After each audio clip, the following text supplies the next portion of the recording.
پاکستان شریعت کونسل پنجاب کے امیر حضرت مولانا علامہ قاری جمیل الرحمن اختر قادری دامت برکاتہم العالیہ سے گزارش کروں گا کہ اپنے خیالات سے میں محفوظ کروں.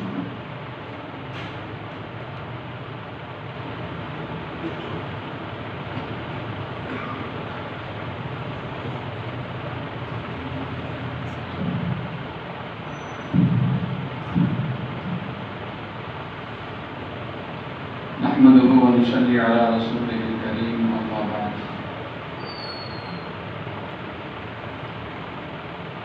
بسم الله الرحمن الرحيم. اليوم أكملت لكم دينكم وأتممت عليكم نعمتي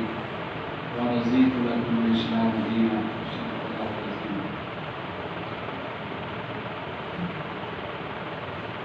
ہمارے قائد اور سپہ سالار اس قافلے کے حضرت مولانا مفتی محمود رحمۃ اللہ علیہ کے ہم سفر، صرف ہم سفر نہیں بلکہ سفر و حضر کے ساتھ حضرت مولانا ظاہر الروشنی صاحب دامت برکاتہم العالیہ. اصل بیان تو انہیں کا ہوگا کہ ساتھ ان کے وقت گزارا ہے. میں نے بھی چونکہ مفتی صاحب رحمۃ اللہ علیہ کا زمانہ پایا ہے اور بہت ساری باتیں جو ہیں وہ قریب سے بیٹھ کر سنی ہیں اور سمجھنے کا موقع ملا تھا. چند باتیں حضرت مفتی صاحب رحمۃ اللہ علیہ کی آنے کے گوشت گزار کروں گا. ہماری یہ جماعت مختصر سی پاکستان شریعت کونسل کے نام سے فکری اور علمی تحریری کام کا اس نے بیڑا اٹھایا ہوا ہے اور اصل یہ کام جمعیت علماء اسلام کا ہے. حاجی بابر رضوان صاحب اور حافظ اللہ آزاد صاحب رحمۃ برکاتہم العالیہ حضرت تو ساتھ تھے ان کے بات نہیں کرتا. میں ضرور ان کی تائید حاصل کرنا چاہوں گا کہ ایک زمانہ تھا کہ جب جمعیت علماء اسلام کے تربیتی پروگرام ہوتے تھے، JTI کے بھی ہوتے تھے اور جمعیت علماء اسلام کے کارکنوں کی تربیت کا بھی نظم تھا، اور خصوصیت کے ساتھ ان پروگراموں میں ذیبر اسلام حضرت مولانا غلام غوث ہزاروی رحمۃ اللہ علیہ، خطیب اسلام حضرت مولانا محمد اجمل خان رحمۃ اللہ علیہ اور جانشین شیخ و تفسیر امام الاولیاء حضرت مولانا عبید اللہ احمد رحمۃ اللہ علیہ اور مفکر اسلام مولانا ظاہر الروشنی صاحب اپنی جوانی کے جوبن پر تھے. اس وقت جو نظام تربیت کا اس وقت تھا وہ خواہ تقریر کے ذریعے سے تھا یا تحریر کے ذریعے سے تھا. اس زمانے کے جو جمعیت کے کارکن ہیں ان کو آپ زیر نہیں کر سکتے کسی بحث میں بھی. آج ضرورت ہے اس بات کی اور اس کا بیڑا اٹھایا ہوا ہے حضرت مولانا ظاہر الروشنی صاحب رحمۃ اللہ برکاتہم العالیہ نے، اور یہ کام تقریر اور تحریر کے ذریعے سے حضرت کو ہم جیسے نالائق ملیں. ہم اس کام کو صحیح طریقے کے ساتھ آگے نہیں پہنچا سکے، لیکن 20 سالہ میری بھی رفاقت پاکستان شریعت کونسل کے ساتھ جو ہے وہ چلی آ رہی ہے. اس بارے میں ہم الحمدللہ کامیاب ہیں. جو بیڑا پاکستان شریعت کونسل کی ابتدا کے وقت حضرت مولانا ظاہر الروشنی صاحب دامت برکاتہم العالیہ نے اٹھایا تھا کہ جو بات وہ سمجھتے تھے کہ یہ علماء کی ہے، یہ تاجروں کی ہے، یہ وکلاء کی ہے، یہ خطیبوں کی ہے، یہ لیڈروں کی ہے، یہ فلاں جماعت کی ہے، یہ فلاں جماعت کی ہے، اس کام میں الحمدللہ ہم ہر موڑ پر کامیاب ہوئے. اگر وہ ختم نبوت کا مسئلہ کسی وقت ایسا ہوا ہے یا ناموس رسالت کا مسئلہ اٹھا ہے اور ابھی حال ہی میں آپ نے دیکھا کہ ملک کے اندر ایک ایسی فضا پیدا کر دی گئی، اہل بیت کی محبت کے عنوان پر صحابہ اکرام رضوان اللہ تعالیٰ علیہ اجمعین کو سب و شتم کیا گیا اور ہمارے جذبات کو مجروح کیا گیا۔ اس میں بھی تمام مکاتب فکر جو ان کے مد مقابل تھے، یعنی جو اپنے آپ کو اہل سنت کہلاتے ہیں، وہ مکتبہ فکر اہل حدیث سے ہو یا بریلوی حضرات ہوں یا دیوبندی مکتبہ فکر کے مختلف جماعتوں میں سے ہوں، سب کو حضرت مولانا نے اکٹھا کیا ایک جگہ پر، اور ایک جماعت کا اس میں اور زیادہ جاتی ہے، وہ جماعت اسلامی ہے، سب کو، اور انہوں نے اس بات پر تائید کی کہ جو آپ کہہ رہے ہیں بالکل صحیح کہہ رہے ہیں کہ ان کے مقابلے میں ہمارا موقف جو ہے وہ ایک ہونا چاہیے اور واضح ہونا چاہیے۔ الحمدللہ اس میں بھی کامیابی۔ شہادتیں اور یہ مقامات قسمت والوں کو ملا کرتے ہیں، لیکن ان کو اگر یہ مقام مل چکا ہے، جس طرح اس تحریک کے آغاز ہی میں ہمارے مخدوم و محترم حضرت مولانا سلیم اللہ خان رحمۃ اللہ علیہ کے صاحبزادے جناب ڈاکٹر عادل خان صاحب کو اللہ نے قبول کیا اور شہادت کا مقام ان کو ملا۔ اس ساتھ جب گھر سے گیا وہ اس دنیا سے، اللہ رب العزت ان کے اور زیادہ مقامات کو بلند کرے۔ یہ شہادتیں الگ ہیں، لیکن کام کی نوعیت جو ہے وہ سامنے رکھ کر ہمیں کام کرنا چاہیے۔ حضرت مفکر اسلام مولانا مفتی محمود رحمۃ اللہ علیہ نے جس دور میں کام کیا ہے اور اسمبلی تک پہنچے ہیں، وہ دور وسائل کا دور نہیں تھا، کاریں اور موٹریں نہیں تھی، پیدل سفر کرتے تھے مفتی محمود صاحب رحمۃ اللہ علیہ۔ میں نے ان کا پڑھا ہے کتاب کے اندر کہ جب شیخ الہند رحمۃ اللہ علیہ کی جماعت کے ساتھ، جمعیت علماء ہند کے ساتھ وہ وابستہ ہوئے تو 1937-38 میں کوئی سواری نہیں جاتی تھی، وہاں پیدل چل کر جاتے تھے اپنا پیغام پہنچانے کے لیے، اور بالآخر 1962 میں اللہ رب العزت نے ان کو اسمبلی میں پہنچا دیا۔ ایوب خان کا دور تھا اور وہ ایوب مرحوم جو تھا وہ ڈکٹیٹر تھا، فوج کا سربراہ تھا، لیکن اس نے بھی ایک وقت پہ آ کر جمہوریت شروع کی، الیکشن بھی کروایا تھا۔ اس دور میں حضرت مفتی صاحب رحمۃ اللہ علیہ اسمبلی میں پہنچے اور اسی وقت اسی دور میں وہ آئینی قوانین جو ہے وہ پاس ہوئے ہیں، جو آج میں اور آپ کسی نکاح کی تقریب میں جاتے ہیں اور وہ فارم سامنے آتا ہے، وہ اسی دور کا پاس شدہ ہے، اور اس کے اندر ایسی ایسی شکیں تھیں جو حضرت مفتی محمود رحمۃ اللہ علیہ نے اسمبلی میں ان کے ساتھ بحث کر کے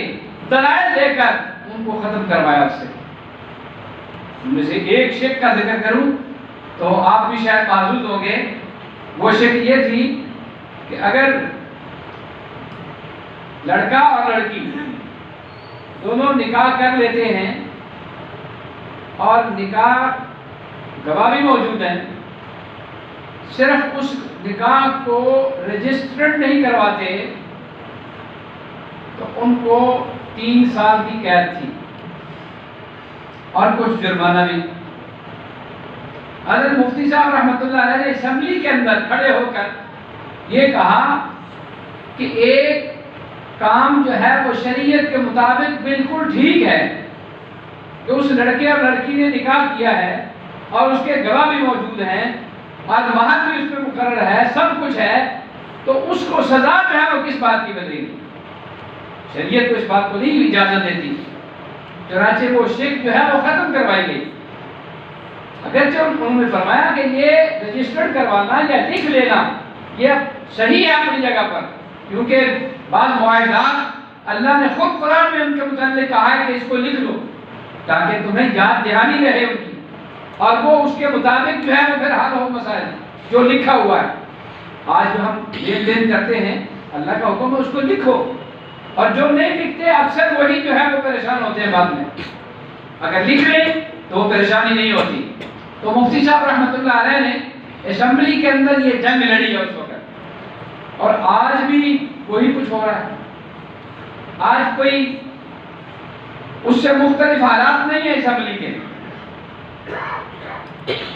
اسمبلی کے اندر وہ لوگ چاہتے ہیں کہ ہمیں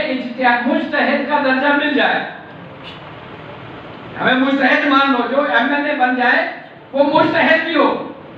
حالانکہ وہ سارے انگوٹھا چھاپ بھی ہوتے ہیں اس میں۔ انگوٹھا چھاپ کو کس طرح ہم مجتہد مان لیں؟ مفتی صاحب رحمۃ اللہ علیہ کی یہ فکر تھی کہ یہ ہمارے ہاں تو آج کل انتخابات جو ہوتے ہیں نا، ووٹنگ ہوتی ہے اس میں، اور ہر علاقے میں ہر حلقے میں الگ الگ کینڈیڈیٹ ہوتا ہے، وہ اپنا زور لگاتا ہے۔ ہماری جماعت جمعیت علماء اسلام کا ایک مطالبہ ہوا کرتا تھا کہ متناسب نمائندگی پر جو ہے وہ ووٹنگ کروائی جائے، متناسب نمائندگی پر ووٹنگ ہو تو جماعت اپنی مرضی سے اتنے ممبر جو ہے جتنے ووٹ ملیں اتنے ممبر اپنی مرضی سے جو وہ سمجھتے ہیں کہ یہ علمی طور پر پختہ ہیں، دنیاوی طور پر جو ہے ان کو ساری معلومات ہے، اور ان کو عوام کے اندر بھی بڑا اچھا اثر اور رسوخ حاصل ہے، وہ ان کو چن کر اپنے ساتھ اسمبلی میں لے جائیں۔ لیکن آج تو پہلے سامنے کرنا پڑتا ہے یہ ہمارا کینڈیڈیٹ ہے، وہ جتنے بھی زیادہ خرچ کرتا ہے بریانی کھلا دے تو ووٹ اس کا، ووٹ والے دن ایک ڈاٹے کا ڈبہ جو ہے وہ دے دے، ووٹ اس کا، اور کچھ نہیں تو گھر سے نکال کر رکشے میں بٹھا کر پولنگ اسٹیشن تک لے جائے تو اس کے حق پہ ہم ٹھپا لگا دیتے ہیں۔ اس وقت پھر یہ نہیں تھا، متناسب نمائندگی اگر ہو تو پھر یہ ان کاموں کی ضرورت پیش نہیں آتی۔ مفتی صاحب رحمۃ اللہ علیہ نے یہ فکر دی تھی کہ یہ اب کوئی جماعت نام نہیں لیتی متناسب نمائندگی کا۔ نجمہ اسلامی اس کا بھی مطالبہ تھا، وہ بھی چھوڑ چکے ہیں، جمعیت علماء اسلام بھی یہ مطالبہ چھوڑ چکی ہے۔ چلو وہ کہتے ہیں کہ اسی طرح سے جس طرح بھی ہو عوام جو، اور میں آپ کو عرض کروں 1970 کا الیکشن جب ہوا تو حضرت مفتی محمود صاحب رحمۃ اللہ علیہ نے اس وقت ریڈیو پاکستان پر تقریر کی، ہم نے خود سنی، اور وہ موقع دیتے تھے۔ وہ ٹی وی تو اتنا عام نہیں دیکھا جاتا تھا، یہ اگرچہ 1960 کے قریب آ چکا تھا ٹی وی، لیکن اتنے لوگوں کے پاس نہیں تھا، ریڈیو ضرور ہوتا تھا۔ وہ لطیفہ بھی آپ نے سنا ہوگا نا، اس نے کہا کہ یہ ریڈیو جو ہے وہ مجھے دے دو، اس نے دے دیا تو اس نے کہا کہ یہ اپنا لاہور کا جو ہے وہ خبریں سنوں گا یہ، تو اس نے جب ریڈیو آن کیا نا تو ریڈیو پر خبر جو ہے وہ اسٹیشن لگا ہوا تھا BBC لندن کا، میں نے کہا میں ریڈیو BBC لندن بول رہا ہوں، تو اس نے وہ ریڈیو اٹھا کر دے والا زمین پر، اس نے کہا میں نے لاہور والا ریڈیو مانگا تھا، یہ BBC والا دے دیا۔ اس وقت یہ بھی حالات تھے، آج کل تو وہ ٹچ آ گیا نا، ہر ایک جیب کے اندر جو ہے وہ ٹی وی موجود ہے، جب چاہو مسجد میں بیٹھے ہو تب بھی دیکھ لو، اور دوسری جگہ پر بیٹھے ہو تب بھی دیکھ لو۔ پہلے موبائل جو صرف گھنٹی والے ہوتے تھے اس وقت بڑے بزرگ جو ہیں وہ منع کرتے تھے بھی کسی کی بیل بجی ہے، وہ بیلیں جو ہے وہ عجیب ہوتی تھی گانوں کی طرف کی، تو وہ غصے ہوتے تھے بڑے بزرگ جو نمازی ہوتے تھے۔ اب جو ہے وہ آواز تو بند ہوتی ہے اس کی، لیکن وہ سب کچھ چل رہا ہوتا ہے، اس کو نہیں بند کرواتے، لیکن مسجد کے اندر اس کو کھولنا ٹھیک نہیں ہے۔ جو بھی ہو گھر میں جا کر یا کسی اور جگہ جا کر اس کو دیکھ لو۔ تو خیر حضرت مفتی صاحب رحمۃ اللہ علیہ نے اس ریڈیو پر تقریر کی اور اس میں کہا کہ میں یقین کامل کے ساتھ کہتا ہوں اور اپنی بصیرت کے اعتبار سے بالکل صحیح کہہ رہا ہوں کہ اس ملک کی بقا ہے وہ نظام اسلام کے نفاذ میں ہے۔ جو نظام، اور پھر اسی تقریر کے اندر حضرت مفتی صاحب رحمۃ اللہ علیہ نے یہ آیت جو ہے جو میں نے تلاوت کی ابتدا میں الیوم اکملت لکم دینکم واتممت علیکم نعمتی ورضیت لکم الاسلام دینا، اس وقت بھی حضرت نے یہ پڑھ کر اس کا ترجمہ اور اس کی پوری تشریح جو ہے بتائی۔ حضرت مفتی صاحب رحمۃ اللہ علیہ کی فکر یہ تھی کہ اسمبلی کے اندر جو قانون پاس ہو وہ اسلامی نظام کے مطابق ہونا چاہیے، اور یہ نہیں کہ ہمیں اسلام جو ہے وہ بتاتا نہیں ہے۔ بات یہی ہے کہ وہ جاننے والے وہاں تھوڑے ہیں، بہت تھوڑے، کہ نظام اسلام ہے کیا، اور جو بالکل کچھ نہیں جانتے وہ کہتے ہیں کہ ہمیں یہ اختیار دے دو کہ ہم جو قانون بنائیں اس کو تم مان لو۔ یہ ناممکن ہے۔ کم از کم جو جن کی تربیت جو ہے وہ ان بزرگوں کے سامنے ہوئی ہے نا، وہ تو جب تک زندہ ہے وہ ان کاموں کو ہونے نہیں دیتے انشاءاللہ، اور جو ان کے ماننے والے ہیں وہ بھی ان کے ساتھ ہیں پیچھے، وہ بھی ان کو نہیں چھوڑتے۔ ابھی آپ خاکوں کا مسئلہ دیکھ لیں کہ علماء سے زیادہ جو ہے وہ عوام الناس سڑکوں پر ہیں، اور انشاءاللہ العزیز ان کو شکست کھانی پڑے گی یہ خاکے شائع کرنے والوں کو۔ ایک ملک نے تو کہہ دیا تھا نا کہ یہ اس کو حق نہیں کہتے، برطانیہ کی عدالت میں جو آپ خبریں سنتے ہیں یا جو چیزیں ایسے معلومات ہوتی ہیں ان کو معلوم ہے۔ تو انشاءاللہ العزیز یہ پوری دنیا کی جو عدالت ہوگی نا وہ بھی یہ کہنے پر مجبور ہو جائے گی کہ کسی کی توہین کرنا، کسی کے مقدسات کے متعلق بدزبانی کرنا، اس کو حق نہیں کہتے، اس کو توہین کہتے ہیں۔ تو بہرحال حضرت مفتی صاحب رحمۃ اللہ علیہ کی اللہ تبارک و تعالی جنت الفردوس میں مقام اونچا کرے۔ 1919 میں وہ پیدا ہوئے تھے، اب 2020 ہے، یعنی 101 سال کے بعد آج ہم ان کا تذکرہ بھی کر رہے ہیں۔ 1980 میں ان کا انتقال ہوا، یہ آج ان کو 40 سال گزر چکے ہیں دنیا سے گئے ہوئے بھی، لیکن ان کی فکر اور ان کے کارنامے آج بھی زندہ ہیں، اور اسی وجہ سے کہتے ہیں کہ جو دنیا سے چلا جاتا ہے اور اپنی زندگی اس طرح گزار کے جاتا ہے وہ کبھی مرتا نہیں۔ ویسے بھی ہم تو بھائی اس طبقے سے تعلق رکھتے ہیں جو کہتے ہیں بس منتقل ہونا ہے، مرنا تو کوئی بھی نہیں، مر جاتا ہے دوسروں کے لیے، اپنے لیے تو اس وقت ابھی سامنے پیش ہو گیا، سوال جواب شروع ہو گئے۔ اللہ رب العزت حضرت مفتی صاحب کے درجات کو